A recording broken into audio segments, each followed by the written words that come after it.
So today we will continue talking about the conjugate gradient method. So this is an iterative method for solving ax equal to b, and it is designed specifically for the case where a is symmetric and positive definite, which is to say that its smallest eigenvalue is positive, and of course all the other eigenvalues are positive as well. And the algorithm looks like this. You start with an initial guess, x0, that is 0. Then the first residual becomes b. And then we introduce these vectors p, which are the search directions. So if we look at this equation here, this explains exactly what p is. So we update xn in the direction of p. And I see I forgot an n here. So we need an n there, and like that. Okay, so it's a pretty straightforward algorithm, at least in terms of what you need to do to execute this. There's an n missing there as well.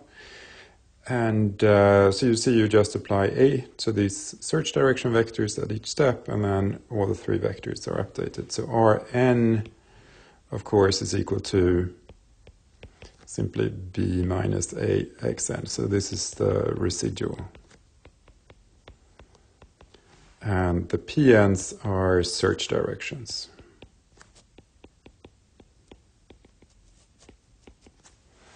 And maybe we should write out. So xn is the approximate solution.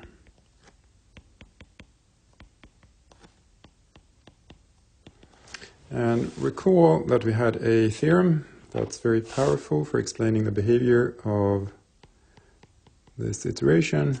So one can prove that as long as it doesn't break down, then the Krylov space n, it is the span of the vectors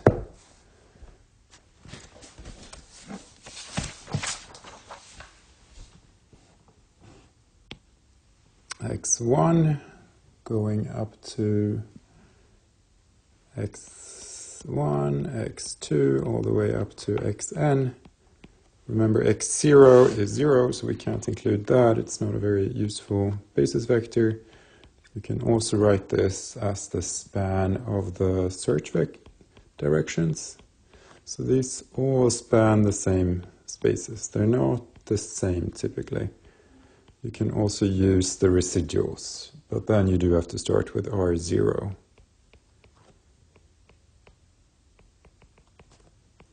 And go up to Rn minus 1. So these sets of vectors all form basis for the nth Krylov space. And then the important part of this theorem is that there are orthogonality relations.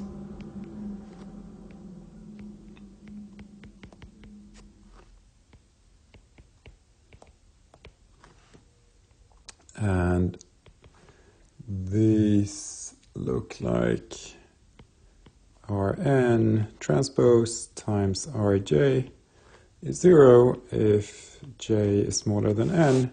So the R vectors are all orthogonal in the traditional inner product. And the P vectors, and this is important, they are orthogonal with respect to the A inner product. So this last criterion is what makes GMR or rather, it's what makes conjugate gradients converge very fast. We'll talk a little bit about why in a moment. So once you prove this theorem, and we talked about that last time, the next thing you can do is, this leads to a very powerful corollary. And actually, before I do the corollary, let's introduce we will need the A norm of a vector. So given a vector x, we introduce the A norm as follows. And this, of course, only works for positive definite matrices, but that's exactly what we have. So this works out fine.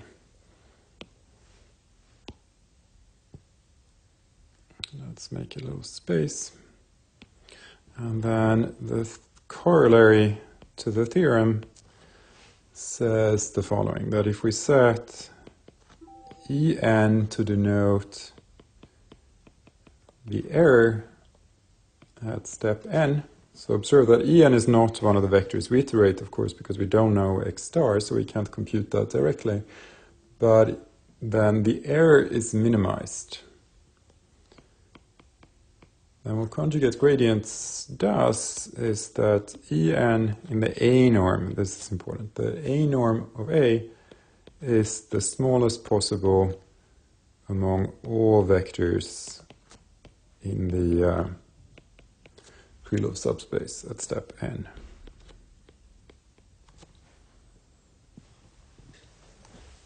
So you could take this as the definition of conjugate gradients, that this is that xn is defined like this, but it's easier to just define the algorithm and then we'll prove it. So given that we have this theorem in hand, it now turns out to be relatively straightforward to prove this minimization property. So let us do this. So we pick any vector in the Krylov subspace, and then I want to show that the error associated with y, so let E be x star minus y, then the A norm of E squared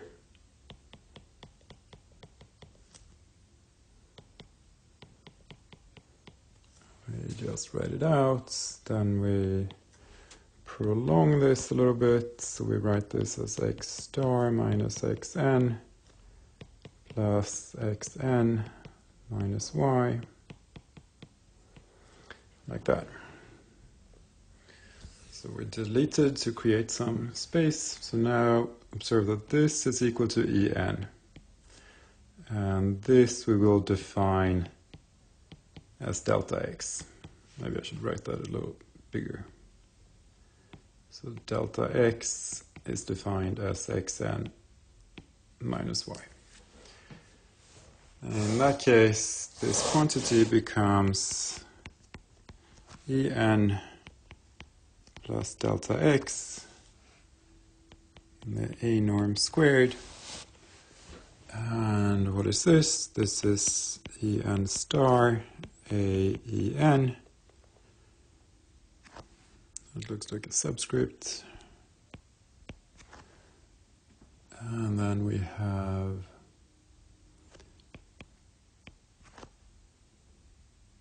two times delta x times A En, this is star.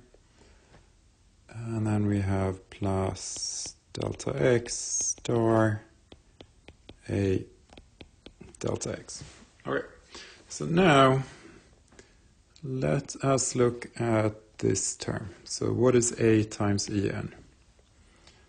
So A times En, this is A times x star minus xn. A times x star, that's just B, so this is Rn. And now the point is that Rn is orthogonal to the Krylov space Kn, right? Because of this relation. Let me write a little. So now, since star implies that Rn lies in Kn perp, and now observe that delta x lies in Kn, we find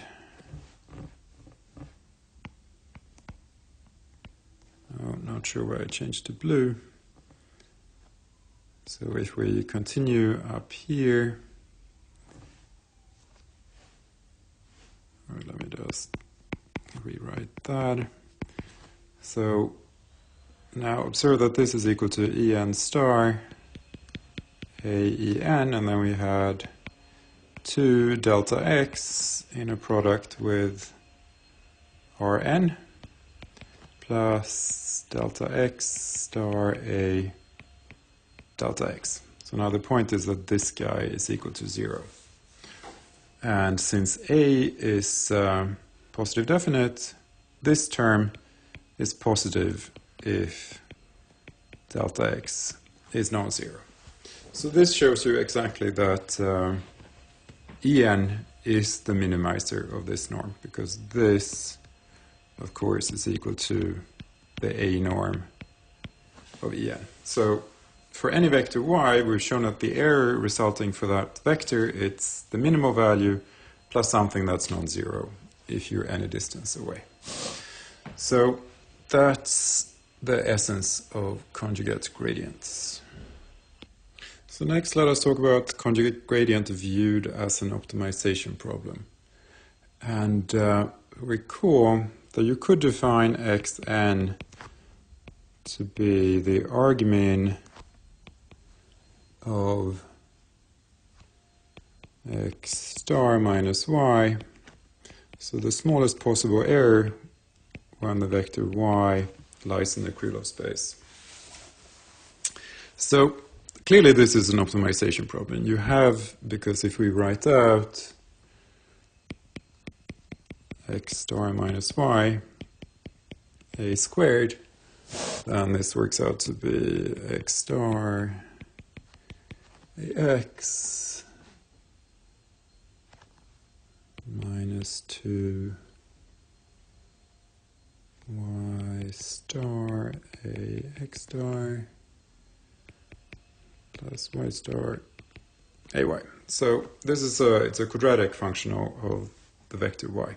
Now the problem is that we cannot evaluate this functional because we don't know what x star is. But what we do know, that we have something at our disposal. We know that ax star is equal to b. So using this fact, we can rewrite, we get that x star minus y a squared, this is now equal to the inner product of the exact solution and b, and then minus 2y star inner product with b, and then the quadratic form in y. So observe, this is just a constant. We can't evaluate it, but it doesn't depend on y, so it doesn't matter. So we can just drop that.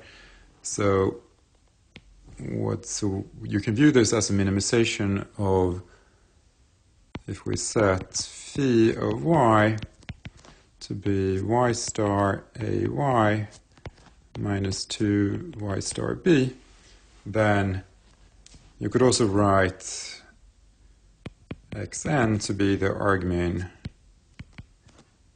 of phi of y, where y is in the nth Krylov subspace. So now we've written it much more purely as a minimization problem.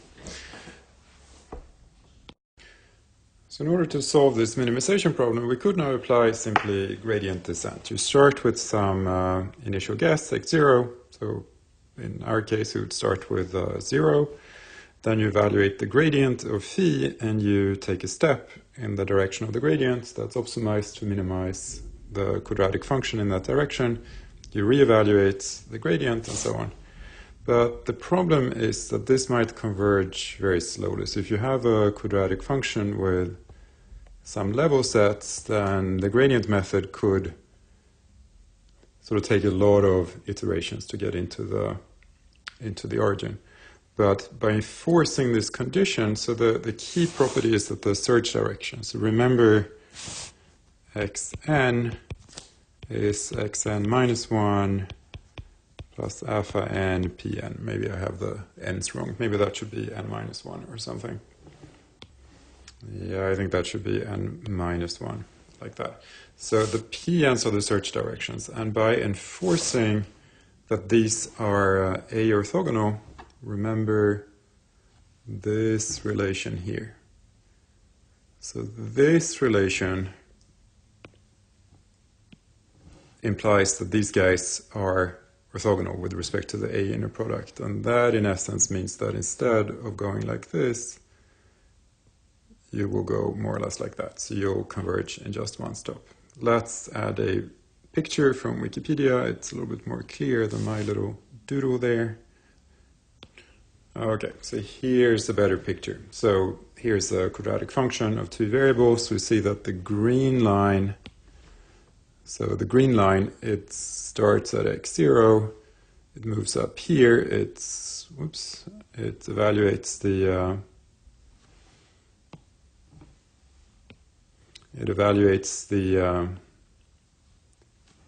why does it do that? It evaluates the function there, it evaluates the gradient, it takes a step, and then it basically will continue in an infinite sequence of iterations like this. Whereas the conjugate gradient method, when you enforce the A orthogonality, so the two red lines, notice they don't look orthogonal, but they are orthogonal with respect to the A inner product. And then you get exact convergence very rapidly. So next, let us talk about the connection between conjugate gradients and polynomial approximation, or optimization, really. So we recall that for every one of these Krylov methods, we've seen that there's some analogous polynomial optimization problem for each one. So let's see what it is for conjugate gradients. So let's see, let's recall. So here is this is the error. It's the exact vector x star minus xn. So xn is the nth iterate. And the important thing to remember now is that the solution xn satisfies the optimality condition that we recall on the next line. Okay, so now let's see how we can turn this into a polynomial optimization problem. So observe that xn would be equal to some polynomial of degree n minus 1 in A times the starting vector B.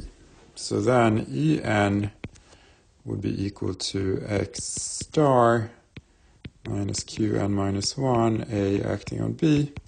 Now let's use that B is equal to A times x star. So this can be written as x star minus qn minus 1A, A x star. So we rewrite A qn minus 1 times A times x star. And now notice finally that x star is equal to E0. Let's write that out. So x star is equal to x star minus x0, since x0 is 0, which is equal to E0. Right, so this means that I can write this as phi of A times E0, where phi is a polynomial in Pn. And recall that Pn is a set of polynomials that evaluate to 1 at the origin. So in other words, we get the following result, that let's see, so we get this right. So theorem that no, let's rewrite. Right. Let the error En be given as Vn equal to Pn of A acting on E0 for Pn in capital Pn. then this is the optimal polynomial in the following sense, that if we take the A norm of this vector, then this is smaller than, or this is equal to, rather, the infimum over all polynomials in capital Pn, like this. So this is the critical property of conjugate gradients from the point of view of polynomial approximation. So let us explore the implications of this a bit further. So let's phi j denote the eigenvectors of A. We know that these form an orthonormal basis because or I can choose eigenvectors that form an orthonormal basis since A is symmetric. Then let the exact solution, which is also the initial error, be written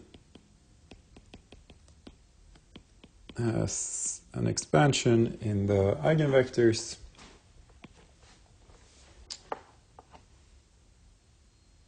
Then we find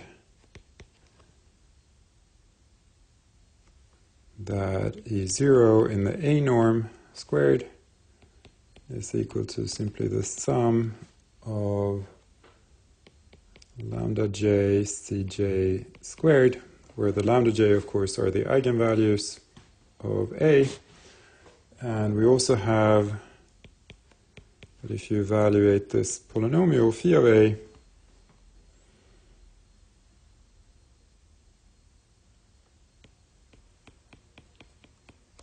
then the coefficients, the polynomial just acts on the coefficients. So phi of A acting on Ej, it's just phi of j acting on each of the coefficients Cj. So this is just sum j equal to 1 to m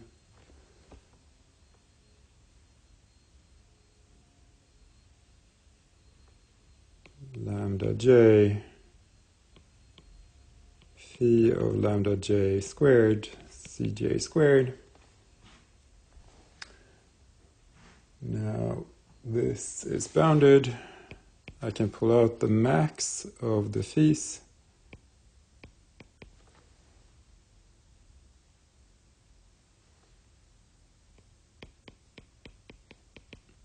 Like that, we get a square.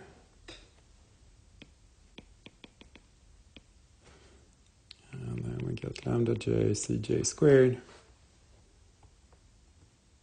And this now is equal to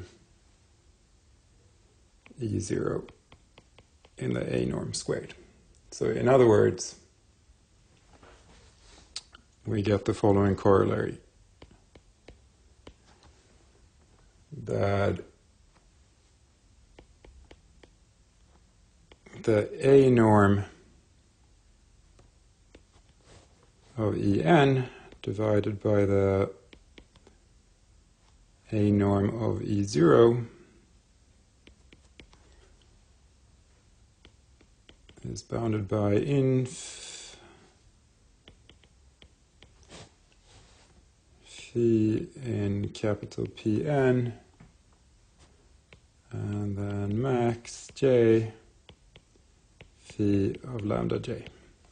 So as before, we find that the idea to get the optimal convergence, you want to find a polynomial that's small on the eigenvalues of A. So this is looking very familiar. What's nice now is that this is all done under the blanket assumption that A is symmetric, so we know that it's diagonalizable, and we don't have this additional assumption of, there being some well-conditioned basis matrix or something like that. It's just provided automatically. So now let us explore some corollaries of, or some implications of this very important result. Let's circle this. So this is really a foundation for much of convergence analysis for GMRS. So let's look at some results. I'll erase a bit first.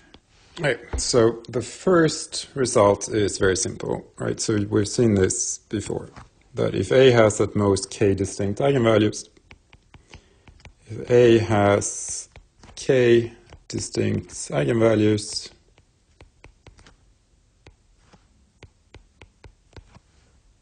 then you find the exact solution.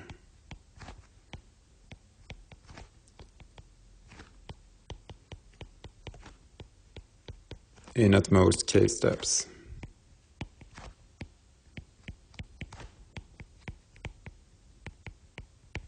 So that's standard. We've seen this many times before. And next, let us state a more interesting theorem. Or perhaps not more interesting, but something that's characteristic. So this is a very famous theorem for conjugate gradients. So let kappa denote the condition number of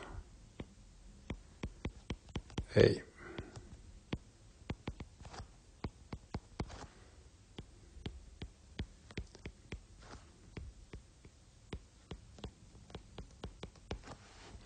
Then the error at the nth step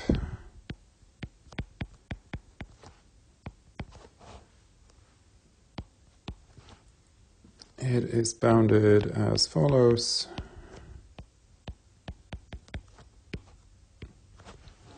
So what does this mean? So if kappa is close to 1, so if A is well conditioned, then we see that the numerator on the right here will be very small. It will be very close to 0, and you'll get exceptionally fast convergence of GMRS. And conversely, if kappa is very large, then you get slow convergence. So let's see what happens as kappa grows very large. So if kappa is large, all right, let me write it like, yeah. If kappa is large, then let's look at the asymptotics. Then root kappa minus 1 over root kappa plus 1. So let's first just divide by root kappa. And then we see that this is approximately 1 minus 2 over root kappa. So what does this tell you? Well, say we want precision epsilon.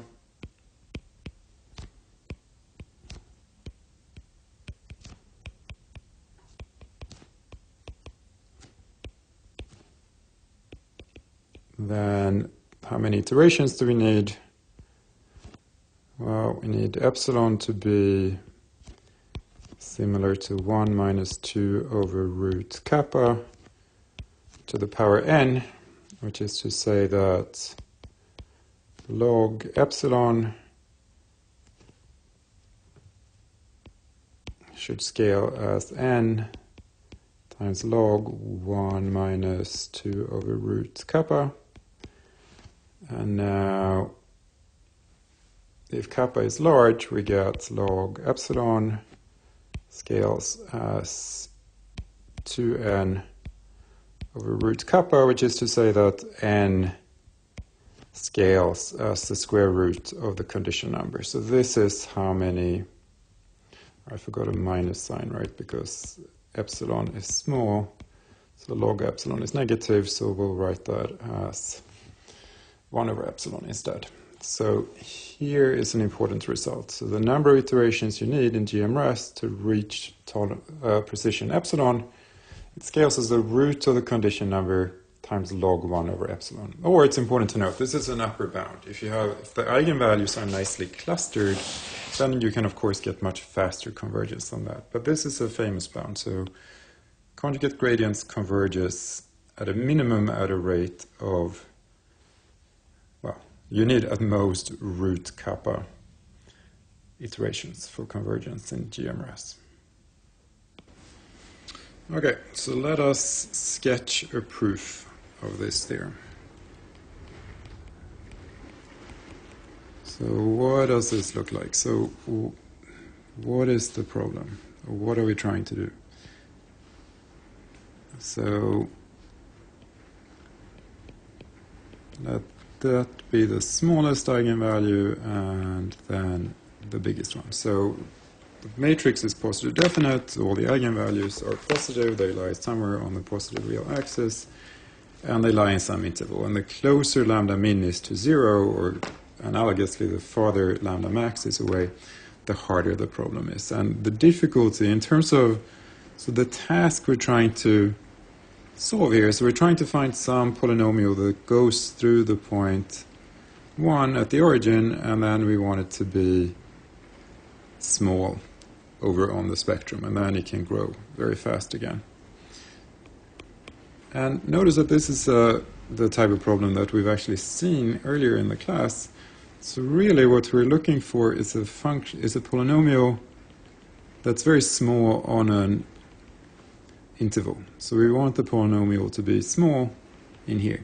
And the optimal choices here turn out to be Chebyshev polynomials. So we want to have some polynomial that oscillates back and forth in here, and then in the nature of things it's going to shoot off outside of this interval in some way. So this polynomial is going to be Tn of t. So this is the nth Chebyshev polynomial, and what I'm doing is I'm introducing a local variable here, t, that goes from -1 to 1. Let's draw a t-axis here. So it goes from -1 to 1, and I believe, we'll see if we can get this right, that t should be 2 times x minus lambda max minus plus lambda min divided by lambda max minus lambda min. Does that work? So if we plug in lambda min, we get lambda min minus lambda max, yeah, that's -1. And if we plug in x equal to lambda max, then we get 1. Yeah, that should be right. So if we set phi of x to be Tn of t.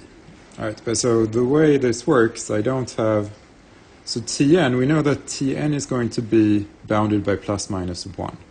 So I need to introduce some scaling factor alpha that will determine momentarily.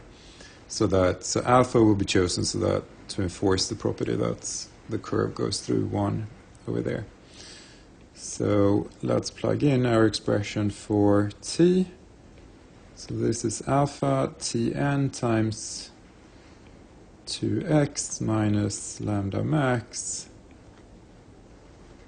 plus lambda min divided by lambda max minus lambda min. Okay, so let's rewrite that as alpha Tn of 2x over lambda max minus lambda min minus gamma.